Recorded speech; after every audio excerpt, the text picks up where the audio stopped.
BA second year, third semester history syllabus. Topic name History of Modern India from 1757 AD to 1950 AD. इस paper में हम BA second year के third semester के history syllabus की चर्चा करेंगे। इसका फर्स्ट यूनिट 8 यूनिट में जो पहला यूनिट है वह है arrival of European companies, rivalry for control. Basically इसमें एंग्लो फ्रेंच राइवलरी पर हम फोकस करेंगे। Ascendancy of British East India Company, battle of Plassey and Buxar and its impact. Unit first में हम जो यूरोपीय कंपनी भारत में आते हैं इन पर हम इसमें पढ़ते हैं। पुर्तगाली कंपनी से शुरू करते हैं, डेन, डच, फिर फ्रेंच कंपनी, आपको पता है फ्रेंच ईस्ट इंडिया कंपनी, और ब्रिटिश ईस्ट इंडिया कंपनी। इसमें basically British East India company और फ्रांसीसी ईस्ट इंडिया कंपनी इनके बीच के ही संघर्ष को दिखाया गया, जो 3 एंग्लो फ्रेंच वार के रूप में भारत में आते हैं, सामने आता है, जिसको हम कर्नाटक युद्ध के रूप में भी जानते हैं। प्रथम कर्नाटक युद्ध, द्वितीय कर्नाटक युद्ध और तृतीय कर्नाटक युद्ध, जो वांडीवास के युद्ध में फ्रांसीसियों की अंतिम पराजय के बाद समाप्त हो जाता है 1760 में, 1760 में। और 1740 से ये युद्ध शुरू होते हैं। 1760 के बीच में 3 एंग्लो फ्रेंच वार होते हैं और इन एंग्लो फ्रेंच वार में बेसिकली ब्रिटिशर्स विजयी होते हैं। बाद में वो बंगाल में अपना प्रभुत्व जमाते हैं, जहाँ पे वो 1757 में प्लासी का जो युद्ध होता है नवाब सिराजुद्दौला को पराजित करते हैं और वहाँ पर मीर जाफ़र को मिला करके एक नई सत्ता की स्थापना करते हैं। बाद में मीर जाफ़र और अंग्रेज़ों के बीच के संबंध खराब होते हैं और इसके बाद वो मीर कासिम जो मीर जाफ़र के दामाद हैं उनको सत्ता पे बैठाते हैं। और 1760 के बाद 1764 में बक्सर का युद्ध होता है। इस बक्सर का युद्ध में जो अंग्रेज़ों और नवाब के बीच में होता है, बंगाल के नवाब के बीच में। परंतु जो सबसे बड़ी बात होती है कि इस युद्ध में अंग्रेज़ों ने बंगाल के नवाब को ही नहीं बल्कि अवध के नवाब और मुग़ल बादशाह, इन तीनों लोगों की सम्मिलित सेना को पराजित करते हैं और बंगाल पर स्थायी रूप से अपनी जो सत्ता स्थापित करते हैं। यहाँ से भारत का इतिहास बिल्कुल बदल जाता है और ये तय हो जाता है कि अगले लगभग 200 साल भारत पर अंग्रेज़ किस प्रकार से अपना प्रभाव जमाने जा रहे हैं। इसके बाद यूनिट 2 प्रारंभ होता है। यूनिट 2 में बेसिकली ईस्ट इंडिया कंपनी का जो टेरिटोरियल एक्सपेंशन है उस पर चर्चा होती है और इसमें भी 1770 से लेकर 1856 के बीच में फ्रॉम 1770 टू 1856 तक जो टेरिटोरियल एक्सपेंशन होती है ब्रिटिश ईस्ट इंडिया कंपनी की, उस पर फोकस करते हैं। उसमें भी 3 विशेष क्षेत्रों पर, सिंध, मराठा और अवध। अवध के साथ ब्रिटिश के क्या संबंध हैं, इसके बाद मराठों के साथ किस प्रकार से उनके संबंध बनते हैं, पुरंदर की संधि वगैरह इसी में होती है। मराठों का पतन होता है और मराठा साम्राज्य का विघटन होता है। और इसके बाद जो है एक अवध के नवाब जिनके साथ वो सहायक संधि भी करते हैं अंग्रेज़, और एक जो है बफर स्टेट के रूप में उसका यूज़ करते हैं। इसी प्रकार से सिंध के क्षेत्र में भी अपने विजय अभियान और अपने जो है विस्तार की नीति को अंग्रेजी इसमें देखते हैं। उसमें इस चैप्टर में हम पढ़ते हैं, इस टॉपिक में जो यूनिट 2 है। यूनिट 3 में बेसिकली हम पंजाब में महाराजा रणजीत सिंह के नेतृत्व में जो विकास हो रहा है, जो विस्तार हो रहा है, उस पर चर्चा करते हैं। और इसी में हम हैदराबाद के जो रियासत के रूप में जो है हैदर अली और जो टीपू सुल्तान हैं उनके साथ जो तारतम्य आगे बढ़ता है उसको हम देखते हैं। तो यूनिट 3 में ये सब पढ़ना है हमें। यूनिट 4 में लैंड रेवेन्यू सिस्टम पर हम चर्चा करेंगे, जो अंग्रेज़ों के ने बेसिकली जो है स्थापित किया। उसमें परमानेंट सेटलमेंट, स्थायी बंदोबस्त लॉर्ड कॉर्नवालिस के समय, और इसके बाद महालवाड़ी और रैयतवाड़ी सिस्टम। ये 2 और भी सिस्टम थे जो लैंड रेवेन्यू को लेकर के, भू राजस्व को लेकर के वहाँ पर स्थापित था। इन पर हम चर्चा करते हैं। इन 3 भू राजस्व पद्धतियों को तो हमें इस यूनिट में पढ़ना ही है।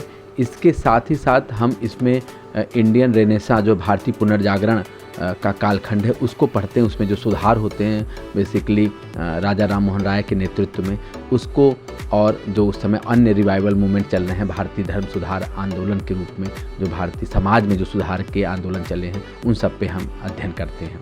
इसके बाद unit 5 transfer of power from company to crown पे चर्चा करते हैं। इसको पढ़ते हैं इस यूनिट में।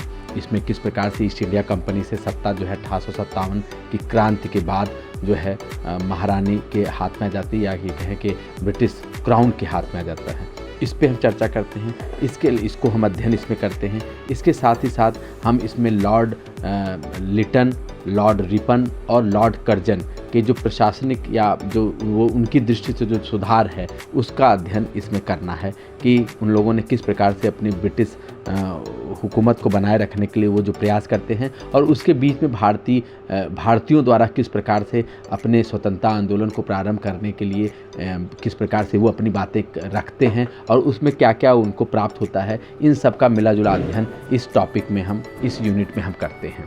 यूनिट 6 में हम कृषि का जो वाणिज्यिकीकरण हुआ है, कॉमर्शलाइजेशन ऑफ एग्रीकल्चर, और उसका जो प्रभाव पड़ता है and its impact on India, इसको हम पढ़ते हैं। साथ ही साथ डेवलपमेंट ऑफ रेलवे और उसका जो विकास होता है, उसका जो प्रभाव भारत पर पड़ता है। दोनों ही प्रकार के प्रभाव होते हैं। एक भारत पर भी प्रभाव पड़ता है, सकारात्मक भी है, और उसका नकारात्मक तो बहुत बड़ा प्रभाव था। अंग्रेज़ों ने भारत से बहुत कुछ सामग्री और बहुत कुछ जो है जो कच्चा माल है वो इन्हीं रेलवेज़ के ज़रिए जो है वो भारत के बाहर ले जाते हैं, और भारत के में स्वतंत्रता आंदोलन के जो महत्वपूर्ण चरण होते हैं उसमें अपनी सेनाओं का मूवमेंट भी बहुत तेज़ी से करते हैं इन्हीं रेलवेज़ की सहायता से। तो ये भी हम इसमें पढ़ते हैं। इसके अलावा हम जो जैसा मैंने बताया कृषि का वाणिज्यिकीकरण जो होता है, वाणिज्यिकरण उसकी वजह से जो भारतीय किसान है या जो भारतीय जो कृषि है उसका जो क्षय होता है, उसका जो पतन होता है, वो भी इस यूनिट में पढ़ते हैं।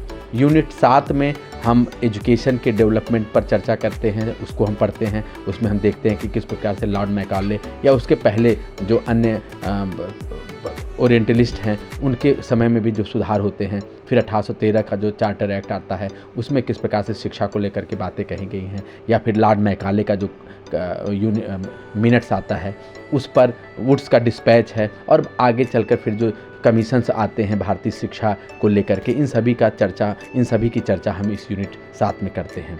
और यूनिट 7 के इस पहले खंड में करते हैं जिसमें development of education in colonial India पे चर्चा होती है। इसके अलावा यूनिट 7 में ही हम मार्लेमेंटो एक्ट जो 1909 में आता है, और जो पृथक इलेक्टोरल पर जो पृथक जो है निर्वाचक मंडल के आधार पर जिसमें स्थापना होती है, इसमें मुस्लिमों को अलग प्रतिनिधित्व मिलता है, मुस्लिमों का अलग निर्वाचक मंडल बनता है, और इस आधार पर 1909 का जो मार्लेमेंटो एक्ट है वह सामने आता है, और उसका दुष्परिणाम फिर आगे के चरण में हम देखते हैं।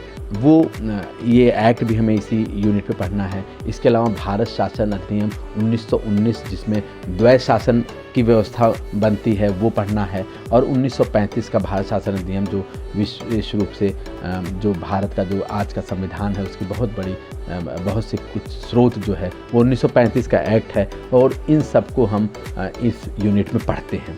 फिर यूनिट 8 आता है जिसमें कम्युनलिज्म का जो राइज़ है और जो डेवलपमेंट है, मतलब सांप्रदायिकता का जो विकास और जो उसका उदय और विकास है उसकी चर्चा हम इस यूनिट में करते हैं। Rise and development of communalism in India, इस पर चर्चा करते हैं, इस पे अध्ययन करना है इस यूनिट में। और इसके अलावा mergers of princely states after independence and rule of Sardar Vallabh Bhai Patel, यह भी इस यूनिट में पढ़ना है। एक प्रकार से इसमें हमें देखना है कि किस प्रकार से सरदार वल्लभ भाई पटेल, लौह पुरुष सरदार वल्लभ भाई पटेल ने भारत के जो प्रिंसली स्टेट थे, जो राज्य थे, जो अलग अलग छोटी छोटी रियासतों में भारत बटा हुआ था, उन सबको उन्होंने कैसे एकीकृत किया, यह भी इसमें अध्ययन करना है। और आज के उभरते भारत का जो तस्वीर है जो उस समय 1950 तक आती है, उस सब पर हम अध्ययन करते हैं इस यूनिट में। तो एक प्रकार से जो हमारा ये चैप्टर है, हमारा जो ये टॉपिक है हिस्ट्री ऑफ मॉडर्न इंडिया 1757 से 1950 तक, history of modern India from 1757 to 1950। इसके अंतर्गत 8 यूनिट में हम इन सभी टॉपिक्स को कवर करते हैं और इन्हीं टॉपिक्स पर हम बेसिकली फोकस करते हैं। इसमें जो लॉर्ड कर्जन का कालखंड है वो बहुत महत्वपूर्ण है, टर्निंग पॉइंट के रूप में देखा जा सकता है, जहाँ पे बंगाल का विभाजन होता है और भारत में स्वदेशी आंदोलन और का एक बड़ा प्रादुर्भाव बढ़ता है और यहाँ से हम स्वतंत्रता आंदोलन को एक नई दिशा दे पाते हैं। तो ये और जो प्रारंभ है वो हम देखते हैं कि यूरोपीय कंपनी के आगमन से होता है। तो इन सभी को हम इसमें पढ़ते हैं, इन सभी पर हम यहाँ दृष्टिपात करते हैं और इसके आधार पे हम जो है इस यूनिट को और इस पूरे जो सिलेबस है, जो सेमेस्टर, ये 3rd सेमेस्टर का जो पूरा सिलेबस है उसका हम अध्ययन करते हैं। धन्यवाद।